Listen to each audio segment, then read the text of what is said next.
తులారాశి వారికి 7, 8, 9 తేదీల్లో 2 పెద్ద శుభవార్తలు రాబోతున్నాయి. వీడియోని పూర్తిగా చూడండి, అప్పుడే మీకు అర్థమవుతుంది. అలానే కాకుండా ఏంటంటే కనుక వీడియో నచ్చితే లైక్ చేయండి, కొత్తగా చూస్తున్నట్టయితే సబ్స్క్రైబ్ చేసుకోండి. నార్మల్గా తులారాశి పరంగా మనం చూసుకున్నట్టయితే తులారాశి వారికి కష్టాలు గట్టెక్కినట్టే అనమాట. కష్టాలన్నీ కూడా పోయి మీరు పట్టిందల్లా బంగారం అయితే కాబోతుంది. పుష్కలంగా ఇక్కడ దైవానుగ్రహం ఉంది కాబట్టి మీకేంటంటే మంచి ఫలితాలు అయితే రాబోతున్నాయి అనమాట. మీరు ఎన్నడూ చూడని ఫలితాలను ఏంటంటే ఇప్పుడు పొందే అవకాశం అయితే ఉంటుంది. ప్రతి పని కూడా మీకు సక్సెస్ని తెచ్చి పెడుతుంది. ప్రతి పని కూడా ఏంటంటే కనుక మీకు చక్కగా అనుకూలంగా మారుతుందన్నమాట. చేసే పనులు ఏంటంటే ఎలాంటి ఇబ్బంది అయితే ఉండదు. ఒత్తిడి అనేది కొంచెం తగ్గిపోతుంది. అక్కడ మీరు ఏంటంటే పనిచేసే దగ్గర ఏంటంటే మీకు అంటే కింది స్థాయి నుంచి పై స్థాయికి ఏంటంటే కనుక వెళ్ళే అవకాశాలు కూడా కనిపిస్తున్నాయి అనమాట. తులారాశి పరంగా మనం చూసుకున్నట్టయితే తులారాశి వారండి మంచి గుణగణాలను కలిగి ఉంటారు. చాలా మంచి వ్యక్తులు. అలానే కాకుండా ఒకరికి హెల్ప్ చేసే రకం కానీ ఒకరిని మోసం చేయాలనుకునే వారైతే కాదు. తులారాశి వారి ఎప్పుడు కూడా ఏంటంటే ఒకటే ఆలోచిస్తూ ఉంటారు. లైఫ్లో ఉన్నత స్థాయికి అంటే ఎదగాలి. అలానే కాకుండా అమ్మ నాన్నకి ఇంకా మంచి పేరు తెచ్చిపెట్టాలి. కుటుంబ బాధ్యతలన్నీ కూడా వీరి మీద ఉంటాయి కాబట్టి ఏ పని దొరికితే ఆ పని ఏంటంటే కనుక సర్దుకునే రకం ఈ తులారాశి వారు. అలానే కాకుండా ఈ తులారాశి వారికి ఏంటంటే కనుక భగవంతుడు కష్టాలు ఇస్తూ ఉంటారు. వచ్చినప్పుడు కూడా ఏంటంటే కనుక ఎక్కడ కూడా అధైర్యపడిపోకుండా ఏంటంటే కనుక ధైర్యంగా ముందుకు వెళుతూ ఉంటారు. నలుగురికి ఏంటంటే కనుక వీరు మంచి ఆదర్శంగా నించుంటారని చెప్పొచ్చు. అంటే తులారాశి వారు చిన్న వయసులో నుంచి ఇంటి బాధ్యతలన్నీ కూడా వీరే తీసుకొని పోషించడం, కుటుంబాన్ని నడిపించడం, అలానే కాకుండా ఏంటంటే ఎక్కడ ఇబ్బంది వచ్చినా కానీ వీరు ఉండటం, అంటే కొంతమందికి వీరు స్వతహాగా హెల్ప్ చేయటం, అంటే ఫ్రెండ్స్ సర్కిల్ కావచ్చు, ఫ్యామిలీ సర్కిల్లో కావచ్చు, హెల్ప్ చేయడం, సలహాలు ఇవ్వటం, అలానే కాకుండా ఈ విధంగా చేసుకోండి అన్నట్టుగా ఏంటంటే కనుక వీరు గైడెన్స్ ఇవ్వటం, ఇవన్నీ కూడా సర్వసాధారణంగా మనం చూస్తూ ఉంటాము. అలానే ఇంకొకటి ఏంటంటే కనుక చిన్న వయసులోనే వీళ్ళు చాలా తెలివితేటల్ని కలిగి ఉంటారు. వీళ్ళ తెలివికి మాత్రం హ్యాట్స్ ఆఫ్ అని చెప్పొచ్చండి. అంత తెలివితేటలు ఏంటంటే కనుక వీరిలో దాగుంటాయి. అందుకే పనిచేసే దగ్గర వీరి బాస్ ఏంటంటే కనుక జీతం ఎక్కువగా ఇచ్చి మరి తులారాశి వాళ్ళను అంటే తీసుకుంటూ ఉంటారు. ఎక్కువగా చదువుకున్నా చదువుకోకపోయినా తెలివితేటలు మాత్రం చాలా ఎక్కువగా ఉంటూ ఉంటాయి అనమాట. వీళ్ళ ప్లాన్స్ ఎలా ఉంటాయంటే కనుక మనం అస్సలు కూడా ఏంటంటే పసిగట్టలేం. అలాంటి ప్లాన్స్ అనేవి ఉంటూ ఉంటాయి. మంచి ఆలోచన అండి, చెడు ఆలోచన కాదు. అంటే లైఫ్లో ఎదగాలనే ఆలోచన ఎక్కువగా ఉంటూ ఉంటుంది కాబట్టి తెలివితేటలు కూడా అధికంగా ఉంటాయని చెప్పొచ్చు. ఈ తులారాశి పరంగా ఇప్పుడు మనం గమనించుకున్నట్టయితే మంచి రోజులు ప్రారంభమయ్యాయి. చాలా మంచి రోజులు అయితే ఇప్పుడు మీకు నడుస్తున్నాయి. మంచి ఘడియలు నడుస్తున్నాయి కాబట్టి మంచి రోజులు అయితే వస్తాయన్నమాట. అలానే తులారాశి పరంగా మనం గమనించుకున్నట్టయితే ఏంటంటే కనుక మీకు ముఖ్యంగా ఏంటంటేనండి అన్ని ఇబ్బందులు అనేవి పోతాయన్నమాట. అప్పులు తీర్చుకోగలుగుతారు. అప్పుల కూబిలో నుంచి బయటికి రాగలుగుతారు. అప్పులు అనేవి లేకుండా ఏంటంటే మీరు ముందుకు వెళ్ళే అవకాశం అయితే ఉంటుంది. ఈ అప్పు తీర్చడానికి ఏంటంటే కనుక దాచుకున్న డబ్బు కావచ్చు, లేదంటే కనుక మీకు సంబంధించిన వారు ఒక భార్య నుంచి కూడా మీకు హెల్ప్ అనేది లభించవచ్చు. లేదంటే కనుక మీ యొక్క తల్లి పరంగా కూడా అంటే మన అమ్మ పరంగా కూడా ఏంటంటే కనుక అప్పులు తీర్చుకునే మార్గాలు అనేవి మీకు తెలుస్తాయన్నమాట. అలా అప్పుల కూబిలో ఎవరైతే నలిగిపోతున్నారో, అప్పుల వల్ల ఎవరైతే సఫర్ అయిపోయి బాధపడిపోతున్నారో అలాంటి వాళ్ళకి ఏంటంటే కనుక అప్పులు తీరే అవకాశం అయితే ఉంటుంది. గృహాల మార్పులు చేర్పులు అనేవి జరుగుతాయి. అలానే కాకుండా ఏంటంటే సొంత గృహం కూడా అంటే కొనుగోలు చేసే అవకాశం అయితే ఇక్కడ కనిపిస్తుందన్నమాట. అలానే ఏంటంటే కనుకనండి నమ్మిన వారు ఏంటంటే ఎక్కువగా మిమ్మల్ని మోసం చేసే అవకాశం అయితే కనిపిస్తుంది. కాబట్టి ఎవరిని కూడా అధికంగా నమ్మకండి. నమ్మిన వ్యక్తులతో ఎప్పుడు కూడా మీకు నమ్మక ద్రోహమే కానీ వాళ్ళ వల్ల మీకు లాభం కలగదు, నష్టమే. కాబట్టి వారిని పక్కన పెట్టండి. ఇక అలానే కాకుండా ఏంటంటే ఈ తులారాశి పరంగా మనం చూసుకున్నట్టయితే తులారాశి వారికి ఈ 3 రోజులు కూడా బ్రహ్మాండంగా ఉండబోతుంది. ముఖ్యంగా 7వ తేదీ ఏంటంటే కనుక అనుకూలంగా ఉంటుందండి. 7వ తేదీ మనం గమనించుకున్నట్టయితే ఏంటంటే కనుక గురువారం కదా, అంటే గురువారం ఏంటంటే కనుక మీకు బాగా కలిసి వస్తుంది. ఎక్కడ కూడా ఇబ్బంది అయితే లేదనమాట. అలానే కాకుండా ఉదయం నుంచి సాయంత్రం వరకు కూడా పనుల్లో బాగా బిజీ అయిపోతారు. ఫ్యామిలీ పరంగా ఫుల్ సపోర్ట్ ఉంటుంది. భార్యాభర్తల పరంగా బాగుంటుంది. ప్రేమికుల పరంగా బాగుంటుంది. కోర్టు కేసుల్లో మీదే పై చేయి అవుతుంది. ఏంటంటే కనుక కొంచెం ప్రయాణాలు చేయాల్సిన అవసరం రావచ్చు. పిల్లల పరంగా ఉండే కొన్ని ఇబ్బందులు తొలగిపోతాయి. అలానే కాకుండా దూరమైన వారు దగ్గర అయ్యే అవకాశం అయితే ఉంటుంది. చిన్న చిన్న గొడవలు ఏంటంటే పెట్టుకొని విడిపోతూ ఉంటారు కదా, వాళ్ళ వల్ల కూడా ఏంటంటే కనుక మీకు మంచి అంటే అభిప్రాయం అనేది ఏర్పడుతుంది. మళ్ళీ కలిసే అవకాశం అయితే ఉంటుంది. ఇలా ఇరుగు వారితో కావచ్చు, ఫ్యామిలీలో కావచ్చు గొడవలు జరిగి ఉన్నాయి కదా, అలాంటి వాళ్ళు కలిసే అవకాశం అయితే కనిపిస్తుంది అనమాట. అలానే కాకుండా వృత్తి, ఉద్యోగం, వ్యాపార పరంగా చాలా చక్కగా ఉండబోతుంది. ఎక్కడ కూడా ఇబ్బంది అయితే కనిపించడం లేదు. లాభదాయకంగా ఉంటుంది. అలానే మీకు ఏంటంటే కనుక మంచి స్థాయిలో ఉండే అవకాశం అయితే కనిపిస్తుంది అనమాట. జీతాలు కూడా పెరుగుతాయి కాబట్టి కొంచెం హ్యాపీనెస్ అనేది ఎక్కువగా ఉంటుందన్నమాట. కింది పోస్టు నుంచి పై పోస్టుకు మీరు వెళ్ళే అవకాశం అయితే ఉంటుంది. పనిచేసే దగ్గర కూడా మంచి ఆదరాభిమానం అనేది ఉంటుందన్నమాట. ఇక ఆ తర్వాత 8వ తేదీ కూడా అనుకూలంగా ఉంటుంది. అనుకూలంగా మీరు మార్చుకోగలుగుతారు. ఇక్కడ కూడా ఇబ్బంది అయితే కనిపించడం లేదు. అలానే కాకుండా ఏంటంటే వ్యాపార పరంగా బాగుంటుంది. వ్యాపారాన్ని ఇంకా కొంచెం డెవలప్ చేసుకునే అవకాశం అయితే ఇక్కడ క్లుప్తంగా కనిపిస్తుంది. వ్యాపారం ఏంటంటే కనుక బాగా సాగుతుందని కూడా మనం చెప్పుకోదగ్గ విషయం అనమాట. వ్యాపారం బాగా సాగుతుంది కాబట్టి మీకేంటంటే కనుకండి మనం గమనించుకున్నట్టయితే ఇబ్బంది అనేది ఉండదన్నమాట. వ్యాపారం ఇంకా పెంచుకోవాలి, ఇంకా ఈ విధంగా చేసుకోవాలి, ఈ క్రమంగా చేసుకోవాలన్నట్టుగా ఉంటూ ఉంటారు. అలానే ఇంకా 8వ తేదీ కూడా అండి ఫ్యామిలీ పరంగా అన్ని రంగాల వారికి బాగుంటుంది, బాగా కలిసి వస్తుంది, ఎక్కడ కూడా ఇబ్బంది అయితే కనిపించడం లేదనమాట. 9వ తేదీ కూడా బాగానే ఉంటుంది, అంటే అనుకూలత ఎక్కువగా ఉంటుంది కాబట్టి చేసే పనులు ఏంటంటే మీకు కొంచెం అంటే ప్రెషర్ అనేది తగ్గుతుంది. పనులు ఏంటంటే కనుక నెమ్మదిగా చేసుకున్నా కానీ అవి తొందరగా అయిపోయినట్టు అనిపిస్తుంది. అలానే కాకుండా పని చేసే దగ్గర మంచి గుర్తింపు, ఆదరాభిమానాలతో పాటు మీకేంటంటే కనుక బాగుంటుందండి. అన్ని రంగాల వారికి కూడా ఇక్కడ సాఫ్ట్వేర్లకు బాగుంటుంది, ఉద్యోగం చేసే వాళ్ళకు బాగుంటుంది, వృత్తిపరంగా బాగుంటుంది, వ్యాపార పరంగా బాగుంటుంది, వ్యాపారం బాగా సాగుతుంది.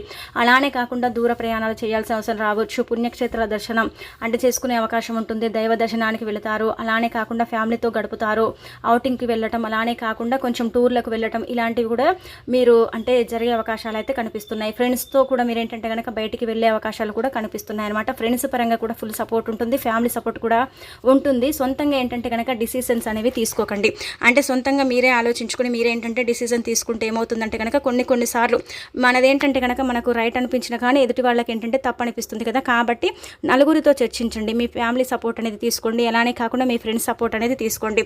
తులారాశి వారి ఈ విధంగా తీసేసుకుని మీరు ముందుకు అంటే వెళ్ళండి, ముందుకు నడవండి, మంచి ఫలితాలు అయితే ఉంటాయన్నమాట. ఎవరి గైడెన్స్ లేకుండా మీ అంతటా మీరే ఏంటంటే ముందుకు వెళితే కొంచెం ఇబ్బందికరంగా ఉంటుంది కాబట్టి అదొకటి గమనించుకోండి. ఇక ఆ తర్వాత ఈ 3 రోజులు మాత్రం బ్రహ్మాండంగా ఉంటుంది, ధనలాభం కలుగుతుంది, అప్పులు తీర్చుకోగలుగుతారు, అప్పుల గుబిలో నుంచి బయటపడతారు, అన్ని విధాలుగా కూడా బాగా కలిసి వస్తుంది, ఎక్కడ కూడా ఇబ్బంది అయితే కనిపించడం లేదు. ఇక అలానే కాకుండా ఏంటంటే మంచి మార్పులు కూడా జరుగుతాయండి. అంటే ఎలా అంటే కనుక మార్పులు అంటే సంభవించే అవకాశం కూడా కనిపిస్తుంది అనమాట. చాలా బాగుంటుంది, ఎక్కడ కూడా ఏంటంటే ఇబ్బంది అయితే కనిపించడం లేదు. అంటే మనకు చూసుకున్నట్టయితే ఏంటంటే కనుక ఒకే రకంగా ఒకే రోజు ఉంది కదా, రేపు కూడా ఇలాగే ఉంటుందని మనం అనుకోకూడదు. ఇప్పుడు ఈ రోజు మనం ఏంటంటే కనుకనండి టైం అంతా కూడా సాఫీగా వెళ్ళిపోయింది, ఈ రోజు ఎలాంటి ఇబ్బంది లేదనుకోండి, రేపు ఏదైనా ఒకటి చిన్న సమస్య వస్తుంది, అది ధనానికి సంబంధించింది కావచ్చు, లేదంటే కనుక మనం ముఖ్యంగా అంటే డబ్బు కొంచెం ఎక్కువగా ఖర్చు అయిపోవచ్చు, అది కూడా ఏంటంటే కనుక ఒక సమస్యనే కదా. ఇలా ఏంటంటే కనుక ఒక్కొక్క సమస్య అనేది మనకు కలుగుతూ ఉంటుంది, సమస్యలు అనేవి రావు, చిన్న ఉంటూ ఉంటాయి కానీ అవేం పెద్దగా మనం పట్టించుకోము, వాటిని ఏంటంటే ఇగ్నోర్ చేస్తూ ఉంటాం. కాబట్టి నార్మల్గా ఏంటంటే బాగానే ఉంటుందండి. ఈ తులారాశి వారికి అయితే బాగా కలిసి వస్తుంది. ఈ 3 రోజులు కూడా అదృష్టం అని చెప్పొచ్చు. అలానే గుడ్డిగా ఎవరిని నమ్మకండి, నమ్మేంటంటే కనుక డబ్బుని ఇవ్వకండి, ఇస్తే మాత్రం తిరిగి రాదు. ఎందుకంటే మీ చేతుల ద్వారా డబ్బు తీసుకొని చాలా మంది కూడా ఏంటంటే మోసం చేసిన వాళ్ళు ఉన్నారు. అలానే కాకుండా తోబుట్టులు కూడా ఏంటంటే కనుక డబ్బుని ఆశిస్తూ ఉంటారు, అంటే ధనం ఇస్తారేమో, వీళ్ళతో చక్కగా ఉందాము, క్లోజ్గా ఉందాము అన్నట్టుగా ఏంటంటే కొంతమంది మనతో డబ్బు కోసం ఏంటంటే పరిచయాలు ఏర్పరచుకుంటారండి, డబ్బు కోసం ఏంటంటే మన చుట్టూదా తిరుగుతారు, ఆ తర్వాత మనని ఇబ్బంది పెడుతూ ఉంటారు కదా. అలాంటి వాళ్ళతో దూరంగా ఉండండి. ధనం మీ చేతుల ద్వారా ఇస్తే తిరిగి డబ్బు మాత్రం అసలు రానే రాదు, ఎట్టి పరిస్థితిలో మళ్ళీ డబ్బుని మీరు తెచ్చుకోలేరు, చాలా బాధపడిపోతారు. కాబట్టి ఎవరు అడిగినా సరే, ఎంత దగ్గర వాళ్ళైనా సరే, దూరపాలైనా సరేనండి, డబ్బుని మాత్రం ఇవ్వకండి. ఇక ఆ తర్వాత మనం చూసుకున్నట్టయితే ఈ తులారాశి వారికి అంటే నార్మల్గా ఎప్పుడు కూడా అండి ధనం వచ్చినప్పుడు కూడా డబ్బు ఉన్నప్పుడు కూడా ఏంటంటే కొన్నిసార్లు కొంచెం అంటే ఆ డబ్బు సరిపోకనో లేదో కొంచెం తీవ్రమైన ఇబ్బంది వచ్చో, ఆటంకాలు అడ్డంకులు వచ్చి ఏంటంటే కనుక డబ్బు చాలక వేరే వాళ్ళ దగ్గర అంటే తీసుకోవాల్సిన పరిస్థితి వస్తుంది. అలానే కాకుండా అప్పు చేయాల్సిన పరిస్థితి వస్తూనే ఉంటుంది. మన లైఫ్ అన్న తర్వాత ఏంటంటే కనుక జీవితంలో మనకు జీతం చాలా అట్టుగా ఉంటుంది. కొంతమందికి నెల ఆఖరిలో డబ్బు సరిపోకపోవచ్చు, కొంతమందికి ఫస్ట్ తేదీ రోజునే, లేదంటే కనుక కొంతమందికి ఏంటంటే ఇలా 7-8 తేదీల్లో కూడా ఏంటంటే డబ్బు సరిపోక కొంచెం ఏంటంటే కనుక అప్పుగా తీసుకుంటూ ఉంటాం కదా. అలా కాకుండా మీరు ఏంటంటే ఇప్పుడు చెప్పి పరిహారం చేసుకోండి, ధన సమస్య అనేది పూర్తిగా తొలగిపోతుంది. దీనివల్ల ఏంటంటే మీకు మంచి మేలు చేకూరుతుంది.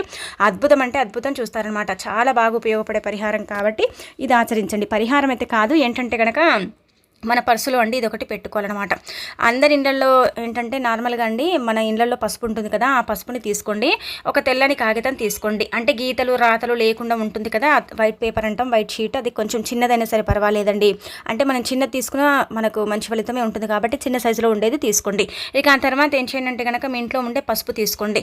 ఇక్కడ ఈ విషయాన్ని గుర్తుపెట్టుకోండి, ఈ నెంబర్ ఏంటంటే కనుక ధనాన్ని ఆకర్షిస్తుంది, ఎక్కువగా వృధా ఖర్చులు కానివ్వదు, వృధా ఖర్చులకు డబ్బు పోకుండా ఉండటానికి, అలానే కాకుండా డబ్బు అనేది మన కంటికి కనిపించడానికి, మన పర్సులో ఎప్పుడు కూడా అంటే రూపాయి కూడా లేదనుకునే దగ్గర 100 రూపాయలు మనకు కనిపించేలాగా చేయడానికి ఏంటంటే ఇప్పుడు చెప్పే ఈ నెంబర్ అనేది మనకు ఉపయోగపడుతుంది. చాలా చిన్న నెంబరు అయినా ఫలితం మాత్రం ఎక్కువగా ఉంటుంది. కాబట్టి మీరేంటంటే కనుక పరిపూర్ణ నమ్మకంతో చెయ్యండి. ఇది ఒక రకంగా చెప్పాలంటే కనుక దైవానికి అంకితం చేయబడే నెంబరు. ఇది చాలా పవిత్రమైన నెంబర్. ఈ నెంబర్ వల్ల ఏంటంటే మంచి జరుగుతుంది, 4 వైపుల నుంచి ధనం అనేది ఆకర్షిస్తుంది, అనేక రకాల డబ్బు సమస్యల నుంచి మనం బయటపడటానికి, ధనం అనేది మనని వెతుక్కుంటూ రావటానికి, డబ్బు మన దగ్గర ఉండటానికి, ఖర్చులు ఉంటాయి కదా, ఆ ఖర్చులు ఒక మితిగా అవ్వటానికి ఉపయోగపడుతుంది అనమాట ఈ నెంబర్స్ కూడా ఇంత ఉంటుందా అండి అంటే కనుక ఖచ్చితంగా న్యూమరాలజీ ప్రకారం కావచ్చు, సైన్స్ పరంగా కావచ్చు, అలానే ఇలా విశ్వం పరంగా ఏంటంటే కనుక నెంబర్స్కు అత్యంత ప్రాధాన్యత ఉంటుంది. నెంబర్స్ వల్ల ఏంటంటే మంచి ఫలితం ఉంటుందన్నమాట.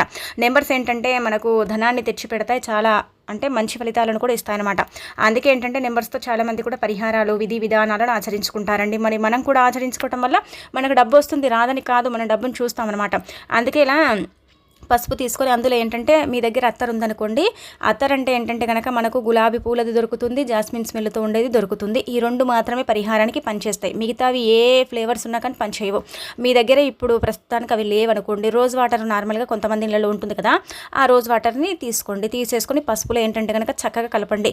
రోజ్ వాటర్ కూడా మా దగ్గర లేదండి, మా ఇంట్లో అసలు రోజ్ వాటర్ లేదు, మేము ఉపయోగించుకొనుకుంటే కనుక మంచినీళ్ళు ఉంటాయి కదండి, మనం ఏంటంటే అప్పటికప్పుడు కుళాయి నుంచి తెచ్చుకుంటాం కదా, అలాంటి నీటిని తీసుకోండి. లేదంటే ఆ ప్లేస్లో గంగా జలమైనా సరే తీసుకోవచ్చు. అలా తీసేసుకున్న తర్వాత పసుపుని ఏంటంటే కనుక చక్కగా అరిచేతిలో పోసేసుకోండి. చిటికెడ ఎక్కువ అవసరం లేదు. పోసేసుకుని అందులో 2-3 చుక్కల నీళ్లు పోసి ఉంగరపు వేలుతో చక్కగా కలిపి దాన్ని పేస్ట్ లాగా చేసేసి మీరు తీసుకున్న వైట్ పేపర్ ఉంటుంది కదా, దానిపైన ఏంటంటే కనుక గుర్తుపెట్టుకోండి 5588 అని రాయండి. 5 అంటే కనుక అదృష్టం అండి, 8 అంటే కనుక ధనం వస్తుంది, 4 వైపుల నుంచి ఆకర్షిస్తుంది. ఈ 4 నెంబర్స్ అంటే ఇక్కడ చూడండి 5588 4 కదా, ఈ 4 దిక్కుల నుంచి డబ్బు రావడానికి, అదృష్టాన్ని తెచ్చిపెట్టడానికి, ధనం మన దగ్గరికి చేరడానికి ఈ నెంబర్ అనేది పనిచేస్తుంది అనమాట. ఈ నెంబర్ ద్వారా మనకు మంచి ఫలితం ఉంటుంది కాబట్టి ప్రయత్నించండి, ఖచ్చితంగా మార్పునైతే చూస్తారు. ఇలా రాసిన తర్వాత వెంటనే పర్సులో పెట్టుకోకండి, ఎందుకంటే అది కొంచెం ఆరాలి. పసుపు కదా అంటే పేస్ట్ కదండి, అది కొంచెం ఆరిన తర్వాత ఏంటంటే దాన్ని మనము అంటే దేవుడి ముందు కూడా పెట్టుకోవచ్చు. ఆ తర్వాత ఏంటంటే సంకల్పం చెప్పుకోవచ్చు. అనంతరం అలా చెప్పేసుకున్న తర్వాత దాన్ని తీసుకొని చక్కగా మడత పెట్టాలి.